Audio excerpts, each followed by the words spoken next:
Olá, mais uma vez estamos aqui para apresentar um programa do jeito do Jonas, um programa que é feito do seu jeito, do nosso jeito, e é apresentado do jeito do Jonas. Para entrar em contato conosco, jonasgrebe@ig.com.br ou no Facebook, Facebook/do jeito do Jonas. Você está no Facebook lá, é só colocar do jeito do Jonas, você encontra a nossa página. Por favor, dá lá no curtir, dá um clique lá no curtir da nossa página. E lá nós temos mais de 300 programas para você assistir, para você matar saudade. E este programa também, já amanhã, estará colocado lá no Facebook do Jeito do Jonas. Estamos começando a preparar o nosso site www.dojeitodojonas.com.br. Acredito que na próxima semana nós já teremos o site e vamos começar até a fazer algumas promoções, dar alguns prêmios para pessoas que nos assistem. Aguardem, temos novidades para daqui para a frente, ok? Para me ajudar a fazer esse programa hoje, eu não convidei uma, mas convidei duas ilustres personalidades aqui do nosso município, que muito me agrada as suas presenças, eles que têm muito o que dizer, porque são pessoas que respondem por setores da administração municipal. Lá no canto da mesa eu tenho o doutor Caio Nunes, que é advogado na SERIM, Secretaria de Relações Institucionais. E temos aqui no meio, ao centro da mesa, o doutor Leandro Matsumoto, que é o advogado-geral do município. Muito obrigado por ter vindo, Caio. Obrigado, doutor Jonas. Olá a todos que estão nos assistindo. Muito obrigado por mais esse convite, estar aqui no seu programa, dirimindo as dúvidas do seu telespectador. Doutor Leandro, obrigado por ter vindo. Eu que agradeço, Jonas, os telespectadores. É um prazer poder estar estreando aqui no programa e ao lado também do Caio, que é meu amigo, então vai ficar tudo mais fácil para a gente poder comentar. Doutor Caio, SERIM, Secretaria de Relações Institucionais. O que é SERIM e para que serve o SERIM? Muita gente tem me perguntado isso. De uma forma genérica, Jonas, a Secretaria de Relações Institucionais, ela faz um intercâmbio entre o poder público municipal e os entes governamentais e não governamentais, incluindo o parlamento, né, a Câmara Legislativa aqui do município. Quer dizer, a Câmara e a Prefeitura têm uma relação institucional e uma secretaria cuida dessa relação, mais ou menos isso? Exato, a minha diretoria especificamente, ela faz a relação com o parlamento. A gente recebe os projetos, os autógrafos de lei, os requerimentos, as indicações e dá um encaminhamento dentro do Poder Executivo. E a Advocacia Geral do município faz o quê? Olha, Jonas, na verdade a Advocacia Geral do município ela tem uma função estratégica dentro da prefeitura, porque quando a gente coloca a advocacia, não é ela que vai colocar o material dentro da escola, não é ela que vai colocar o asfalto na rua, mas é ela que vai trabalhar em todos os trâmites da saúde, da educação, do esporte. Então ela é uma atividade meio, que a gente costuma dizer, né? Hoje a Advocacia Geral do município ela fica com a parte de todos os processos administrativos e judiciais da prefeitura. Ela tem a parte ela trabalha dentro da parte de licitações, a parte do processo de sindicância, que é um procedimento importante também dentro do órgão público, a parte das execuções fiscais, de cobrança de tributos, e o PROCON também, que é um órgão importantíssimo. O PROCON faz parte da sua secretaria? Faz parte da nossa secretaria, que está atrelado à Advocacia Geral do município. O PROCON é um órgão aí que talvez seja o único que tenha maior reflexo na rua, porque todo mundo acompanha as ações do PROCON, né? Mas são essas as nossas funções em geral. A AGM é um algodão para que os cristais não se choquem, ou é uma parede para que as coisas não passem? É um algodão. É um algodão mais simpático? Mais simpático. Eu costumo dizer que a advocacia, Jonas, ela, na verdade, assim, nós temos que dar a legalidade para os atos necessários para que a administração possa tocar e a governabilidade que a gente precisa para que as ações saiam também, né? Então, na administração pública as coisas são muito morosas, são muito em decorrência dos procedimentos em si. Mas nós temos lá...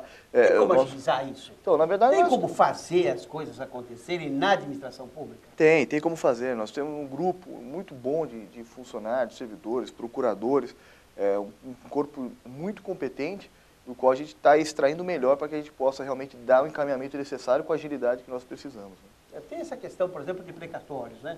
Tem pessoas aí que reclamam o recebimento de precatórios há 30 anos, 25 anos, até mais. Quando a gente fala de precatório, é até interessante explicar para o telespectador o que é o precatório, né? Quando a gente fala precatório, às vezes a pessoa não entende direito e fala sem conhecimento de causa. O precatório é sempre quando uma pessoa se torna credora do poder público. Então ela passa a ter créditos a receber pelo poder público. Ele tem um terreno, um exemplo grotesco, né? Mas que funciona. Tem um terreno, a prefeitura precisa desse terreno, vai lá e desapropria. Só que desapropria, mas não paga. Não paga. Ele recebe um título vai receber a posterior. Correspondente àquilo. Vai receber depois. E essa dívida... E o bisneto dele recebe na boa. E essa dívida, ela tem que seguir uma ordem estabelecida pela própria Constituição, uma ordem cronológica, que a Constituição assegura. Por exemplo, só para ter uma ideia, o telespectador possa ficar mais claro, nós temos dívidas hoje da década de 80. Sim. Então nós estamos pagando em 2015... As maiores, inclusive. Exatamente, dívidas da década de 80. Então isso se vem perpetuando ao longo do tempo, é uma cultura que nós temos, que hoje, se somar e atualizar toda a nossa dívida, ela bate quase 500 milhões de reais. Praticamente metade do nosso orçamento para precatório, todos eles aí na década de 80 e 90. Então, e o que está sendo feito para minimizar esse problema? Nós fizemos já hoje uma ordem de pagamento, estamos seguindo a ordem de pagamento, hoje está batendo na casa de 4,74% da nossa receita líquida, né, de pagamento junto ao Tribunal de Justiça.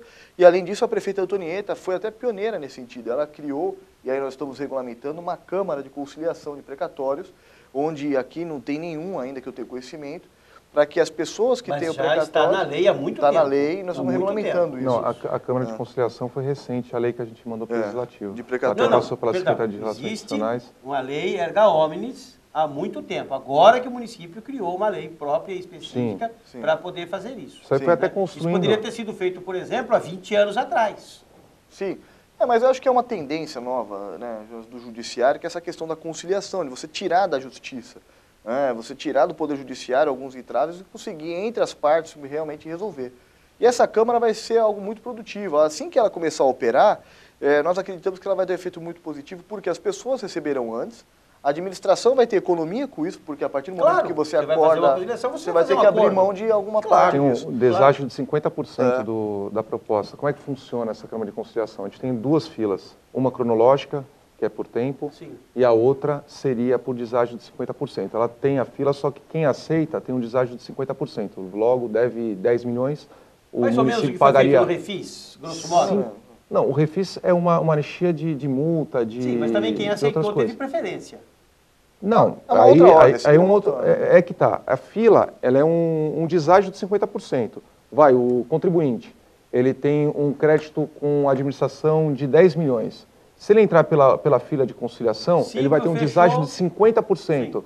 5 milhões e ele recebe antecipadamente. Se fosse seguir a ordem cronológica, ia demorar... Os 10 ele ficaria na fila para quando viesse. Exatamente. E se ele fizer o acordo, ele antecipa esse pagamento. Logo, com 100 milhões, a gente consegue pagar o dobro de credores. Caio, nós não temos aí um histórico de precatórios também que não são devidos, ou que foram superfaturados, ou que foram grafados até por vingança de políticos lá do passado? Aí a palavra é o AGM, né? Não, que vai poder explicar isso. Aí nós temos, na verdade, nós estamos pesquisando e fazendo um trabalho muito sério, um levantamento com relação a isso. Precisa ser feito mesmo. Sim, até porque se trata de dinheiro público, né? Sim, claro. Aquilo que tiver qualquer tipo de irregularidade estão sendo processados na forma da lei. Na forma da lei.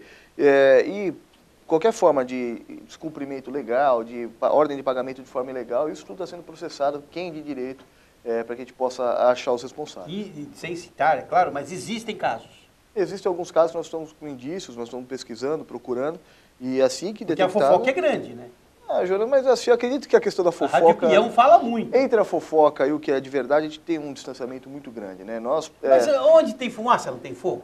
Quando as pessoas começam a falar muito, se você for buscar, não encontra. Olha, às vezes, porque às vezes também a gente costuma dizer que quem conta 10 vezes a mesma mentira vira verdade, né?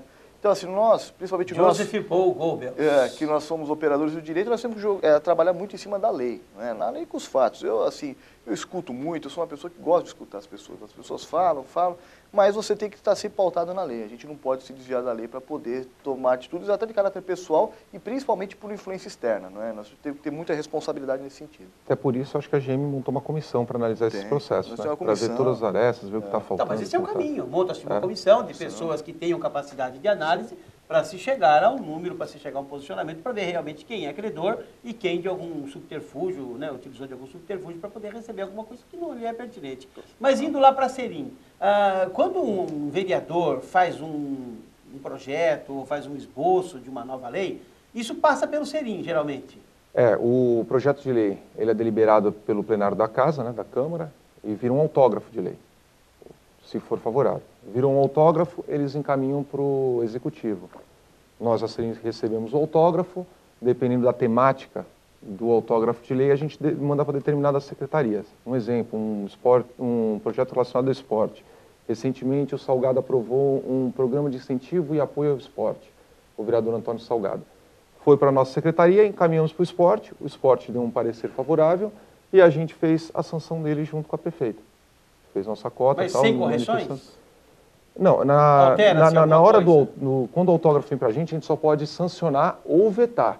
Faz o veto parcial, total ou sanção. A gente não pode alterar o autógrafo. Não acontece de chegar, por exemplo, um projeto que existem alguns artigos que sejam inconstitucionais? Aí entra o veto parcial. A gente faz o veto parcial daquela grafia. Ponto, daquele dispositivo. Não do projeto, mas aquilo projeto. não pode ser aplicado porque é inconstitucional. Isso, Aí a gente pode, inclusive, depois, se a gente faz o veto, eles derrubam o veto na Câmara, aí entra a Advocacia Geral do Município que vai entrar com uma ADIM sobre o dispositivo específico. Dá trabalho, né? Muito trabalho. A gente, para ter uma ideia, no ano passado, 2014, tivemos 4.000 e poucas indicações, que são 4.000? 4.000 e poucas indicações feitas pelos vereadores, que tratam sobre zeladoria, sobre serviço de administração pública. Tivemos 200 de requerimentos de informações quando o Legislativo questiona algumas coisas que estão ocorrendo no Poder Executivo e tivemos muitos projetos de lei. Para você ter uma ideia, nós estamos em 4.190, salvo engano, leis no município, só ordinárias. 4.190 leis no município. Isso, só leis ordinárias. Tem leis absurdas, por exemplo, em São Paulo tem uma lei que não pode andar carro de boi na Avenida São João. Tentaram derrubar e não conseguiram. O cara falou, não, mas e se aparecer um carro de boi, né? Na Avenida São João. Dentro dessa legislação que a gente tem aqui, tem um Código de Posturas que proíbe o tráfico de animais em determinados locais do município. Essa lei está em vigência. Eu acho que às vezes as pessoas não têm conhecimento. Tá, mas aí o animal não consegue ler a lei e invade aquele lugar. Mas sempre tem um animal em cima do outro animal. Esse animal tem que saber. É muita lei, realmente. É difícil a gente cumprir toda a legislação. Mas sabe o que eu acho também, viu, Jonas? Até complementando, essa questão, conforme o tempo vai passando, o parlamento vai evoluindo também, né? E a qualidade das leis tende a melhorar um pouco, porque essa legislação, esse tipo de lei, são leis geralmente antigas, que trazem um resquício aí de um parlamento ainda um pouco, né? Retrógrado, de outra época. Hoje em dia, até porque a população vem cobrando mais, a expectativa é que melhore a qualidade das leis também. Dentro da Serinha a gente faz esse trabalho de identificar algumas leis que estão ultrapassadas tal, e a gente tenta fazer a revogação delas, né? Muitas leis, inclusive de bem-estar animal, que até uma lei municipal, por mais que tenha uma lei estadual que tenha, em tese, revogado ela admitia o sacrifício de animais apreendidos aqui no município. Essa lei, em tese, está em vigor. Ela teve uma sanção tácita com uma legislação estadual. Já não pode mais. Não pode. Nível estadual. A nível municipal, se fizer isso, não comete crime. Mas é uma lei que está ultrapassada, que a gente tem que aparar, né? A gente tem que fazer a revogação dela. Não só essa, como outras também. Quando acontece um caso desse, de uma lei que, além de não fazer o bem, ainda faz o mal, a Serim tem essa preocupação de buscar essa lei, procurar o vereador e falar, olha, precisamos mudar isso? Ou, através do vereador, a própria prefeita mesmo apresenta um projeto de lei. A própria prefeita apresenta o projeto. Revogando. É um projeto simples, a gente pede para revogar determinado dispositivo ou até a lei inteira. Porque tem muita lei que não faz mais sentido nos dias atuais. Tem leis de 70 e pouco, 60 e pouco, não tem um mínimo contexto nos dias atuais. Não, e até porque também a lei, na verdade, ela serve para regulamentar os fatos da sociedade naquele período, né? Ela é um reflexo, uma fotografia da sociedade naquele período. Então, uma lei da década de 70, da década de 80, provavelmente ela já deve ser atualizada, porque o sistema é outro, a sociedade é outra. Então, aquilo que regulamentava a vida entre as pessoas naquele período, hoje já está atualizado. Então, isso aí precisa ser reciclado também. E a reciclagem vai se fazendo porque as leis que são novas hoje, amanhã vão ser velhas também, e isso sempre vai ser uma fora aquelas que já nascem velhas, né? Já nascem velhas. Tem um exemplo característico disso, não sei se o pessoal está acompanhando, quando vai andar na Praia da Pitangueiras, em Seada, que está tendo muito personal trainer, fazendo treino funcional, essas coisas. É uma coisa atual que tem que se adequar à realidade, né? Temos que regulamentar a atividade, até para a pessoa ter um serviço de qualidade sendo fornecido para a população, ok? Você não pode ter uma pessoa fazendo um tipo de aula de funcional ou outra modalidade que não tenha um amparo técnico para isso. Aí que entra a legislação, para a gente regulamentar as atividades em exercício hoje. E é uma coisa nova. É um fator novo. É um fator novo. É isso aí. Vamos ao breve intervalo comercial. Daqui a pouquinho nós voltamos do jeito do Jonas.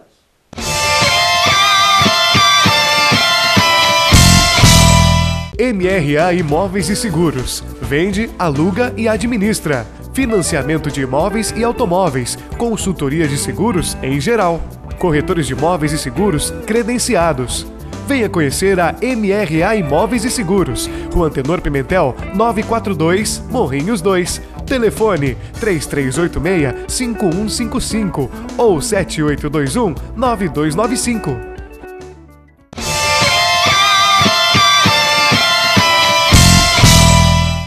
De volta para o segundo bloco do programa, do jeito do Jonas. Estou recebendo hoje aqui, e muito me alegra as suas presenças, o advogado Caio Nunes e o advogado também, que assume a pasta da AGM, Advocacia Geral do Município, Leandro Matsumoto, e muito me honram com a sua presença. Na área da saúde, tem uma CEI aí, tem uma novidade também. Tem, na verdade tem uma CEI que a Câmara que propôs, né, para poder apurar... Mas vamos traduzir o que é CEI. Uma comissão especial uma comissão especial de inquérito que vai apurar o fato lá onde eles estão querendo apurar a questão da falta de médico nos hospitais, nos espaços públicos aqui, né? E assim, na verdade o poder público agora também tem um período para poder se defender, para poder demonstrar essa questão que eles estão querendo apurar. Médico é um problema, né, doutor? Porque o vício, né, todo respeito aos médicos, mas o vício é antigo, né, de se trabalhar em 10, 12 lugares ao mesmo tempo. Eu acho que assim, é um princípio básico, não é nem da economia, né? É um princípio básico de vida, é a lei da oferta e da demanda. Você tem uma demanda muito pouca, uma oferta, uma necessidade muito grande. Sim. Então você acaba ficando... Porque ser médico no Brasil é muito caro. Você acaba tendo pouquíssimos médicos, aliás, para muita demanda, não é? Então isso aí acaba, querendo ou não, tornando, não só a Prefeitura do Guarujá, mas todas elas... Não, o Brasil todo, claro. Acaba se tornando refém dos médicos, né? Se aqui é ruim, você imagina numa cidade do Nordeste. É difícil até para você atrair em decorrência da questão salarial, da questão do próprio acesso aos lugares. De moradia. Então tudo isso tem que se tornar um atrativo para que os médicos possam vir também, né, trabalhar. Então, ações como Mais Médicos, outras ações que possam ampliar suas vagas, ampliar os quadros, isso é importante. Eu sempre fui a favor de que, ao invés de se gastar 10 mil reais por mês para se trazer um médico de outro país, né, eu seria a favor que se pegasse 6 mil, que é 4 mil a menos, e se pagasse a faculdade de um brasileiro que quer ser médico e não tem dinheiro. Mas aí o programa Mais Médicos, ele é um pouco amplo. Assim. Ele traz isso aí só não fala de trazer médico de fora, isso é exceção à regra. Você tanto que o Guarujá se credenciou a abrir um curso de medicina agora. 50 vagas. Dentro do Mais Médicos. Você vai abrir o maior número possível de cursos de medicina no país. Esse é o caminho. Se nós buscarmos os jovens que têm vocação e que têm vontade, inclusive nas camadas mais pobres, e colocarmos esses jovens nas faculdades, eu acho que nós teríamos um boom nessa área muito grande. Doutor Jonas, para você formar um médico hoje, brincando, demora uns 10 anos. Brincando 10 anos, gastando 6 mil reais por mês. Residência... É muito dinheiro. Especialidade, de R$1 milhão 10 quase. anos. O governo visualizou, na minha ótica, acho que foi muito bem sucedida a interpretação, que ele precisava de uma coisa de atendimento pontual. Ele precisava inflar o mercado de profissionais da saúde. Por isso que ele trouxe médicos de fora, que a gente não tinha aqui. Não vai esperar 10 anos para se formar e ter um problema que está ocorrendo hoje. Entendeu? Eu acho que foi muito bem sucedido esse programa Mais Médico. E o Estado também, né, Jonas? A gente sabe que o Estado também ele tem uma necessidade de urgência, né? Não dá para você trabalhar com o Estado do dever ser e o Estado é hoje, né? Você tem que atender as pessoas hoje. Eu acho que... Só que o problema de médicos do Brasil não é de hoje, né? Isso poderia ter sido feito há 20 ou 30 anos atrás e não foi feito. Eu acho que a medida paliativa, você tem atitudes, né, imediatas, atitudes que realmente você tem. Aí o Caio colocou bem, uma formação mínima de 10 anos, o Estado, até 10 anos, da função plena, até engrenar isso aí demoraria muito, e você tem praticamente nessa década muita coisa acontecendo. Então, eu acho que é uma atitude positiva, e mais, o programa Mais Médicos, e aí também bem colocado, ele traz no seu corpo a necessidade de abrir mais vagas, não é? E ele traz toda uma sequência, não é primeiro a contratação dos estrangeiros, primeiro você oferece a vaga para os brasileiros, não é? Aquele que não quer, se não preencher, aí faz o convênio para poder trazer os estrangeiros. Então, existe uma máscara por trás de algumas coisas que é preciso esclarecer. Quando as pessoas falam, mas porque os Mais Médicos trazem cubano, primeiro que não é só o cubano, né? Aqui na cidade é claro disso. Segundo, o cubano entende pouquíssimo de medicina. Aqui tem gente da Bolívia, português, Paraguai, você não tem só cubano. Sim. Fora que primeiro você abre para as pessoas do Brasil. Então você abre para os médicos brasileiros, se eles não quiserem participar, aí você convoca os estrangeiros, convida os estrangeiros na base do convênio lá. Mas, dentro do programa ainda consta essa questão da abertura de vagas de faculdade de medicina. Aí que entrou as 50 vagas do Guarujá. Guarujá e Cubatão também está credenciado para poder fazer a faculdade. Pouco, mas é um começo. Mas olha, você imagina o benefício disso para a região.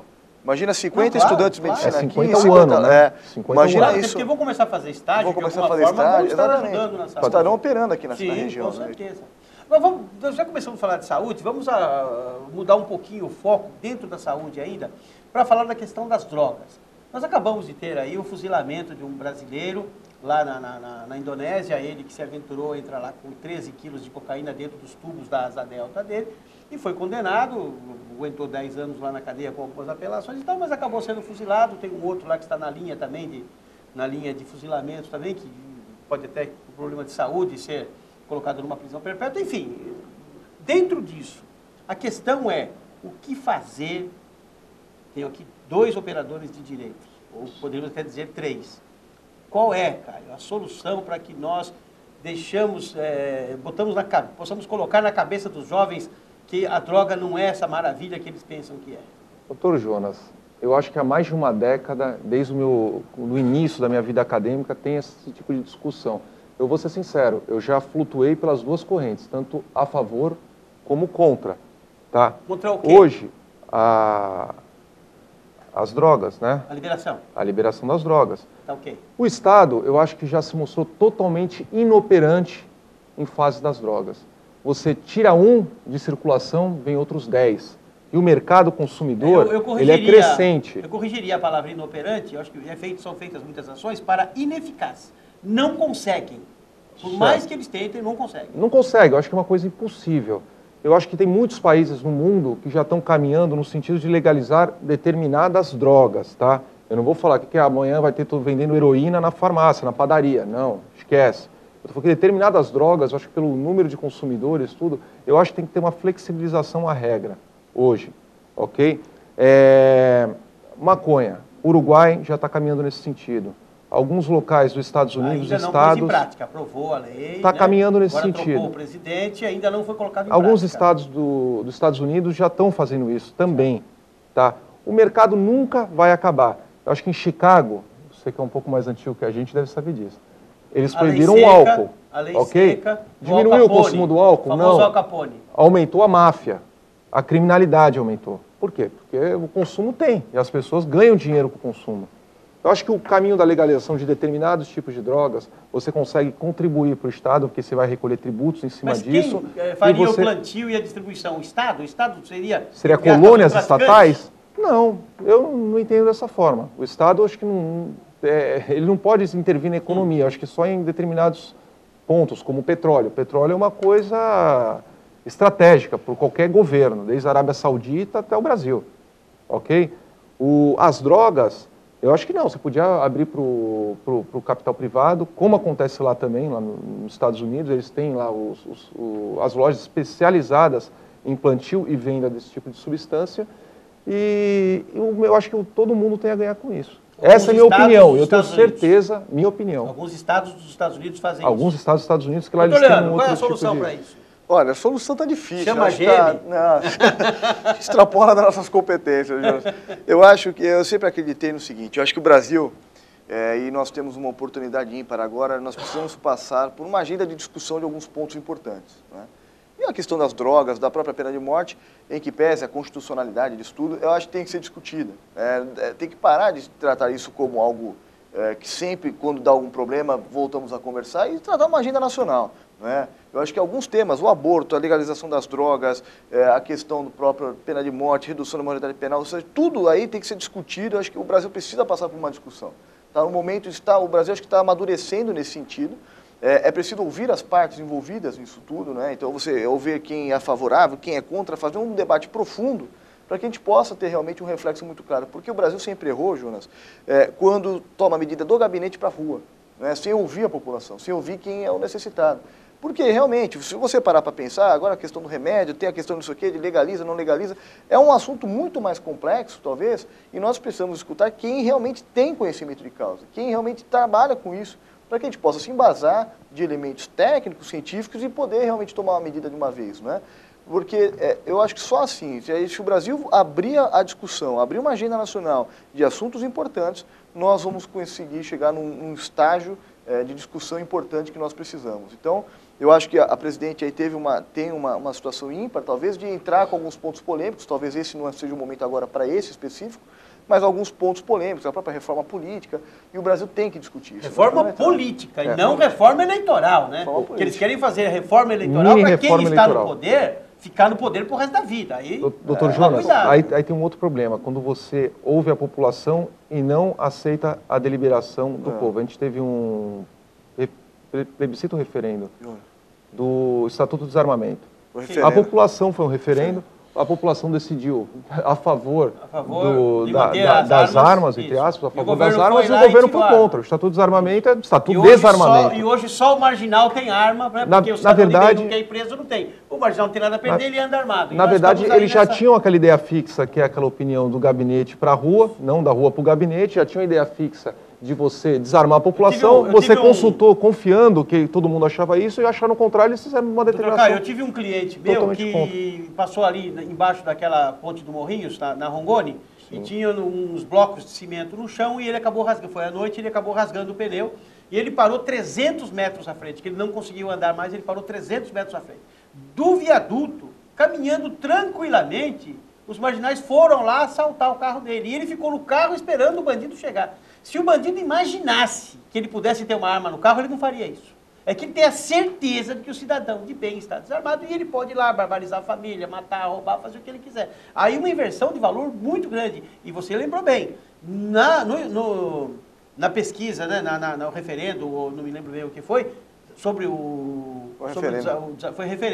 desarmamento, a população foi contra que se tirassem as armas do cidadão comum, e mesmo assim foi tirado, e nós temos aí nós estamos tendo em 2015 200 homicídios dia. Em 2015 nós estamos tendo 200 homicídios dia no Brasil. Claro, o cidadão está desarmado, o bandido está armado, vai acontecer isso mesmo. Eu não tenho dúvida que o bandido vai pensar 2 vezes antes de abordar um veículo, abordar qualquer pessoa na rua, sabendo que não só a pessoa que ele está vitimando, mas a população em volta está de olho nisso e pode se defender. Sim. Tenho certeza absoluta que o bandido pensa 2 vezes antes de fazer qualquer coisa. Mas é aquilo, né? Nós somos um país onde as decisões vêm de cima para baixo, como disse o doutor Leandro, e acaba sendo, né, geralmente desfavorável ao cidadão comum. Doutor Carlos Nunes, 30 segundos para falar tchau. Carlos Nunes ou Caio Nunes? Eu falei o quê? Carlos. Caio Nunes. Falou Carlos, eu tenho testemunha aqui é advogado, tá? Doutor Caio Nunes, 30 segundos para falar tchau e já agradecendo a sua participação aqui conosco. Eu acho que a prefeita Maria Antonieta de Brito vai entrar na segunda metade do último mandato dela. Nesses 2 últimos anos, como todos bem sabem, teremos alguns conflitos políticos. Eu acho que é natural no processo de sucessão. O senhor é o secretário da Secretaria do Serim? Não, eu sou diretor. Quem é o secretário é o Cândido Garcia Alonso, que foi líder do governo Olha, fizemos um programa de meia hora aqui, não falamos o nome do nosso secretário, desculpe, secretário, Cândido Garcia Alonso. Que foi líder do governo da Antonieta nos 4 primeiros anos do mandato dela. Na Câmara. E esse atual mandato ocupa cargos estratégicos dentro do governo. Você conhece ele, é uma pessoa séria, uma pessoa correta, honesta. Um educador que até hoje mora aqui em Vicente Carvalho. Para finalizar... O que é mérito e não demérito. É um mérito. Para mim é um excelente mérito. Eu, como pessoa, ele foi um baita professor para mim. Acho que o Leandro também teve uma boa relação com ele. Para resumir, esses 2 últimos anos serão bem difíceis, mas eu acho que a população vai saber diferenciar o que é política e o que é politicagem. É isso aí, com certeza. Ok? Com certeza. Eu acho que ela já definiu isso nos 4 primeiros anos, que teve muita politicagem e as pessoas conseguiram interpretar o que era político e o que era politicagem. Doutor Leandro Matsumota, e não Matsumoto, como falam por aí. Doutor Leandro Matsumota, professor universitário e advogado-geral do município. Obrigado por ter vindo, 30 segundos. Jonas, eu agradeço a oportunidade. Estou à disposição se precisar mais vezes para estar aqui presente. Vai ser uma honra. A Advocacia Geral do Município também está à disposição. Obrigado, Caio, também pela participação. É um prazer e assim que precisar estaremos aí disponíveis para poder retornar. Gostei do uniforme, os dois estão bonitinhos. Que Deus te abençoe e te guarde, que faça resplandecer o seu rosto sobre ti e te dê a paz.